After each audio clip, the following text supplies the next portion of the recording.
7. The strategy of the real. The impossibility of rediscovering an absolute level of the real is of the same order as the impossibility of staging illusion. Illusion is no longer possible, because the real is no longer possible. It is the whole political problem of parody, of hypersimulation or offensive simulation, that is posed here. For example, it would be interesting to see whether the repressive apparatus would not react more violently to a simulated holdup than to a real holdup. Because the latter does nothing but disturb the order of things, the right to property, whereas the former attacks the reality principle itself. Transgression and violence are less serious because they only contest the distribution of the real. Simulation is infinitely more dangerous because it always leaves open to supposition that, above and beyond its object, law and order themselves might be nothing but simulation. But the difficulty is proportional to the danger. How to feign a violation and put it to the test. Simulate a robbery in a large store. How to persuade security that it is a simulated robbery. There is no objective difference. The gestures, the signs are the same as for a real robbery. The signs do not lean to one side or another. To the established order they are always of the order of the real. Organize a fake holdup. Verify that your weapons are harmless, and take the most trustworthy hostage, so that no human life will be in danger, or one lapses into the criminal. Demand a ransom, and make it so that the operation creates as much commotion as possible. In short, remain close to the truth, in order to test the reaction of the apparatus to a perfect simulacrum.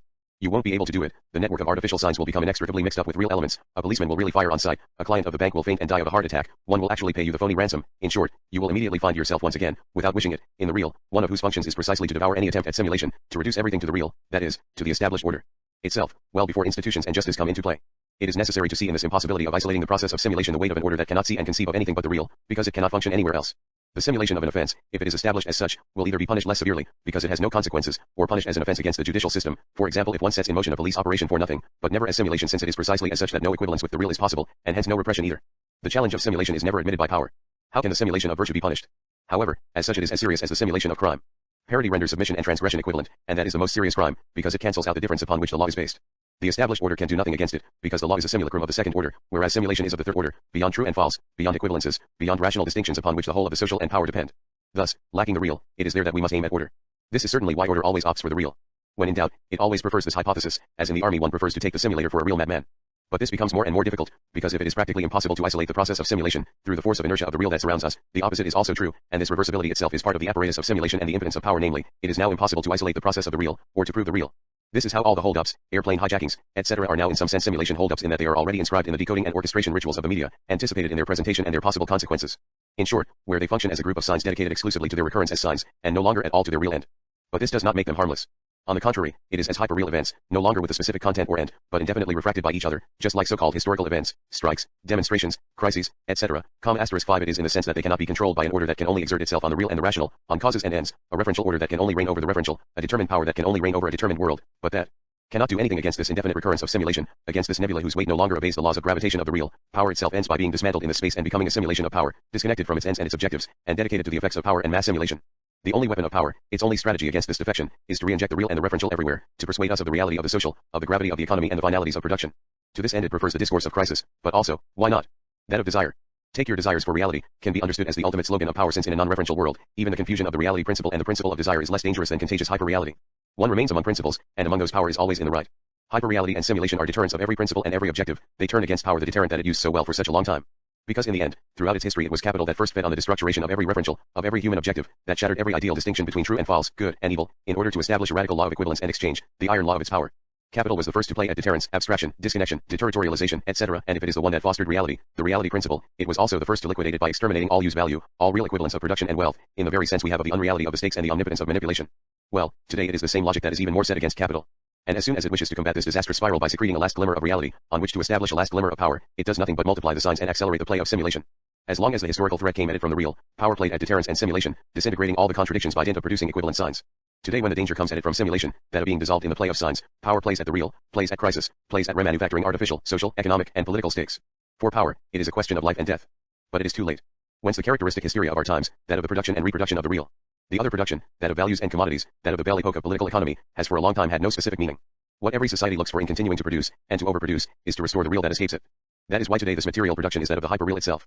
It retains all the features, the whole discourse of traditional production, but it is no longer anything but its scaled-down refraction. Thus hyper-realists fix a real from which all meaning and charm, all depth and energy of representation have vanished in a hallucinatory resemblance.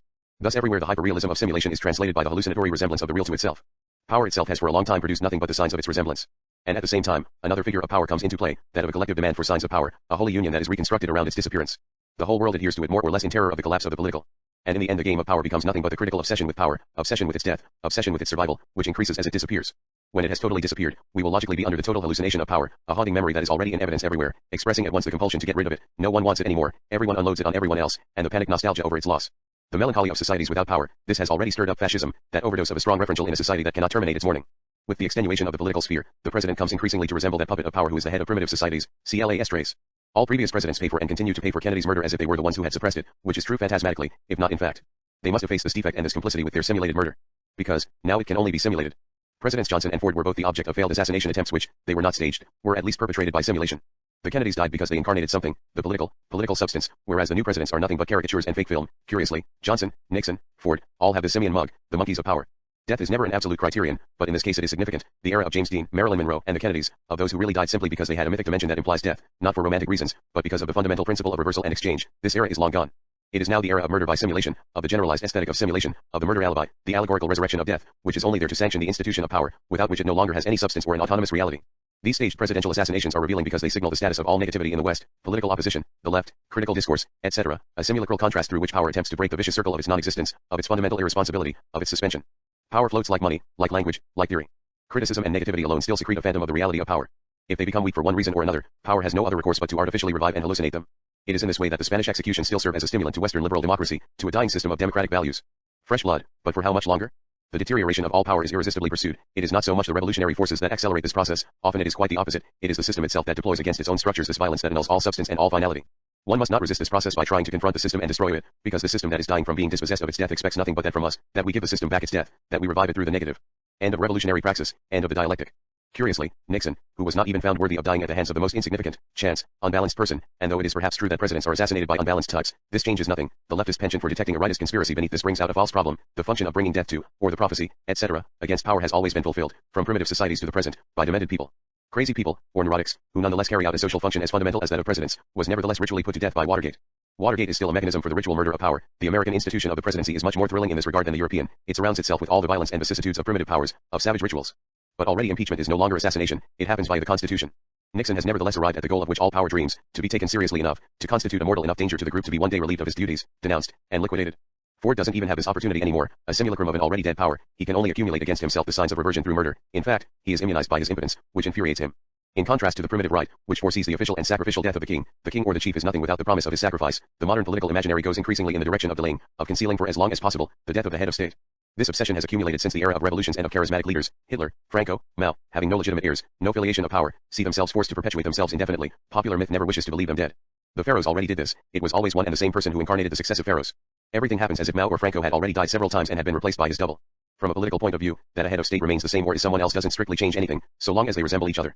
For a long time now a head of state, no matter which one, is nothing but the simulacrum of himself, and only that gives him the power and the quality to govern. No one would grant the least consent, the least devotion to a real person.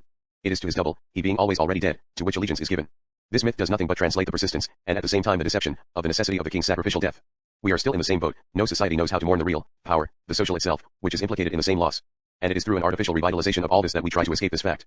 This situation will no doubt end up giving rise to socialism.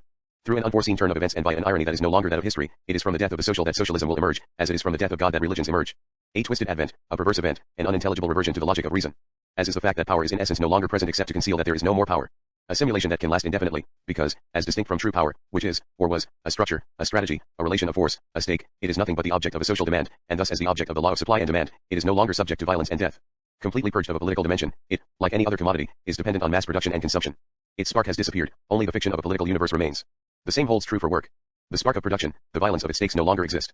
The whole world still produces, and increasingly, but subtly work has become something else, a need, as Marx ideally envisioned it but not in the same sense, the object of a social demand, like leisure, to which it is equivalent in the course of everyday life. A demand exactly proportional to the loss of a stake in the work process *6 same change in fortune as for power. The scenario of work is there to conceal that the real of work, the real of production, has disappeared. And the real of the strike as well, which is no longer a work stoppage, but its alternate pole in the ritual scansign of the social calendar. Everything occurs as if each person had, after declaring a strike, occupied his place and workstation and recommenced production, as is the norm in a self-managed occupation, exactly in the same terms as before, all while declaring himself, and in virtually being, permanently on strike. This is not a dream out of science fiction. Everywhere it is a question of doubling the process of work. And of a doubling of the process of going on strike, striking incorporated just as obsolescence is in objects, just as crisis is in production. So, there is no longer striking, nor work, but both simultaneously, that is to say something else, a magic of work, a trompe-l'oeil, a scenodrama, so as not to say a melodrama, a production, a collective dramaturgy on the empty stage of the social. It is no longer a question of the ideology of work, the traditional ethic that would obscure the real process of work and the objective process of exploitation, but of the scenario of work. In the same way, it is no longer a question of the ideology of power, but of the scenario of power. Ideology only corresponds to a corruption of reality through signs, simulation corresponds to a short circuit of reality and to its duplication through signs. It is always the goal of the ideological analysis to restore the objective process, it is always a false problem to wish to restore the truth beneath the simulacrum. This is why in the end power is so much in tune with ideological discourses and discourses on ideology, that is they are discourses of truth, always good for countering the mortal blows of simulation, even and especially if they are revolutionary.